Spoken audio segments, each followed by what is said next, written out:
देख रहे हैं जी न्यूज इंडिया उत्तर प्रदेश। आइए देखते हैं खबर विस्तार से।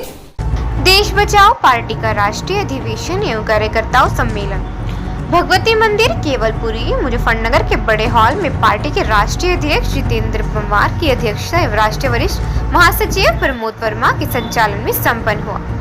पार्टी के राष्ट्रीय कोषाध्यक्ष प्रमोद राणा ने सम्मेलन में पधारे समस्त पदाधिकारियों एवं कार्यकर्ताओं का स्वागत किया।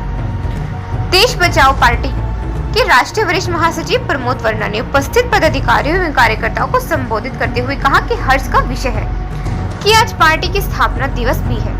पार्टी सफलतापूर्वक 1 वर्ष पूरा कर चुकी है और कई प्रदेशों में पार्टी विस्तार व सदस्य अभियान जारी है। श्री वर्मा जी ने पार्टी का सालाना लेखा जोखा पार्टी पदाधिकारियों एवं कार्यकर्ताओं के सामने रखा तथा उनकी विस्तार से जानकारी दी। पार्टी में किन्नर विंग, किन्नर शक्ति और पूर्व सैनिक विंग बनाने का प्रस्ताव रखा, जिसे सर्वसम्मति से सभी ने करतल ध्वनि करते हुए रखा। देश बचाओ पार्टी के राष्ट्रीय संगठन मंत्री पवन पाल ने सभी साथियों का हार्दिक स्वागत करते हुए विभिन्न प्रदेशों में आगामी चुनाव को देखते हुए चुनावी संगठन करने व देश बचाओ पार्टी के कार्यकारिणी को भंग करने का अधिकार माननीय राष्ट्रीय अध्यक्ष को देने का प्रस्ताव रखा, जिससे सर्वसम्मति में पारित किया गया।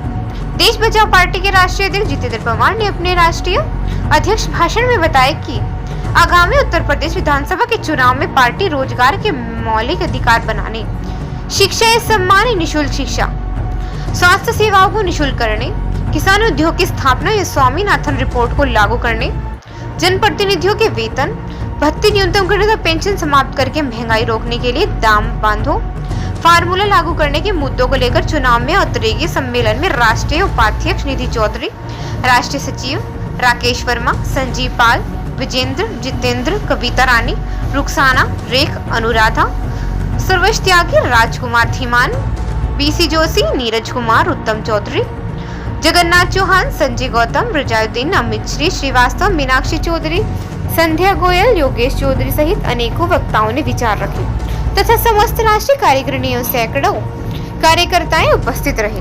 राष्ट्रीय वरिष्ठ महासचिव देश पार्टी बचाओ। जो आज का नवा कार्यक्रम आयोजित हुआ है वो किस तरह कार्यक्रम है?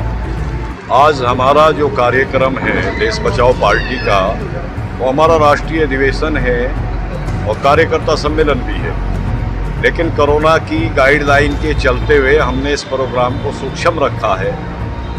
आज देश बचाओ पार्टी की स्थापना को 1 वर्ष पूरा हो गया है। हम इस समय 10 प्रदेशों में रन कर रहे हैं। लगभग 9 प्रदेश अध्यक्ष हमारे इस समय हैं। उत्तर प्रदेश के 25 जिलों में हमारी कार्यकारिणी, हमारे जिला अध्यक्ष काम कर रहे हैं। देश बचाओ पार्टी एक नई विचारधारा है। एक नई विचारधारा हम लेके आए हैं, क्योंकि देश आज़ादी को 75 वर्ष हो चुके हैं और इन 75 वर्षों में आज तक हम किसान नीति, रोजगार नीति, बेरोजगार नीति इसे तय नहीं कर पाए हैं। और एक समय आ गया है, चूँकि हमने सब राजनीतिक दलों का शासन देखा है, उसमें चाहे कांग्रेस है, चाहे उसमें बीजेपी है, चाहे अन्य क्षेत्रीय दल हैं। एक समय आ गया है कि हिंदुस्तान में एक इंकलाब होना चाहिए और एक आवाज़ आनी चाहिए कि गरीब शोषित लोगों का भला करने के लिए, उनकी बात को रखने के लिए, उनकी आवाज़ को उठाने के लिए कोई आना चाहिए था, जिसमें देश बचाओ पार्टी आई है। हम अपने बहुत शानदार एजेंडे के साथ मैदान में उतरेंगे। भारतीय कॉन्स्टिट्यूशन के अनुसार अहिंसक रूप से हम काम करेंगे, क्रांति करेंगे, लोगों में जागरूकता करेंगे, रोजगार के लिए लड़ेंगे, किसान के लिए लड़ेंगे, मजदूर के लिए लड़ेंगे और तेजी से देश बचाओ पार्टी का विस्तार हिंदुस्तान में करेंगे, ताकि हिंदुस्तान में चल रही जो राजनीतिक दल हैं जिन्होंने इस देश की अपेक्षाओं पे खरा नहीं उतरा है, उनको चुनौती दी जा सके, उनकी सरकारों को बदला जा सके, व्यवस्था को बदला जा सके, उन पे प्रेशर बनाया जा सके कि आप देश के हित का काम करिए, जाति और धर्म को लड़ाने का काम छोड़िए। ये वक्त नहीं रहा है।